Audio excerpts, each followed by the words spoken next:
The government has suspended with immediate effect the allocation of urban state land until further notice. Muri Zimbabwe ndadzoka zvekare ndine nyaya iri kutenderera, nyaya iri kunetsa, nyaya yekungotengeserana mastendi, kungopanana mastendi inenge chingoitika muHarare panapa ndo iri kunzi iri kurambidzwa. So panapa pa statement ravanyora kuti in the interest of the public, the government of Zimbabwe wishes to advise the nation of measures being put in place to enhance the administration and management of urban state land. The Ministry of Local Government and Public Works mandated the minister on behalf of His Excellency the President Comrade E.D. Mnangagwa. Urban state land itself, a finite heritage resource that is central to the National Development Trust as exposed in the National Development Strategy 1 and Vision 2031.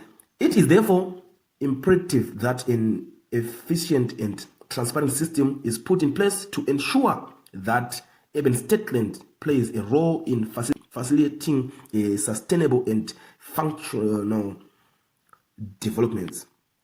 The ministry therefore wishes to announce the imposition with immediate effect of a moratorium on the allocation of urban state land until further notice. This is to allow the ministry to finalize the ongoing process of reviewing and strengthening existing policy framework and guidelines on the administration and management of urban state land. Stakeholders and the general public urged to be patient while the ministry concludes this process. Do mashoko arikubva panapa nekuhurumende andasangana nawo akanyorwa papindula newspaper rinowanika online. Do mashoko anotaura kuti nyaya dzestate land dzekutengeserana mastendi chese chinongonzi land is either stand watengeserwa kana kuti ka tuck shop kana watengeserwa chi, ndo nyaya yavari kutaura panapa kuti imbomirwa iyoyo vachiona kuti vodzifambisa sei kana kuti voita kuti poita kakugadzikana sei, ndo zvinhu zviri kuitika.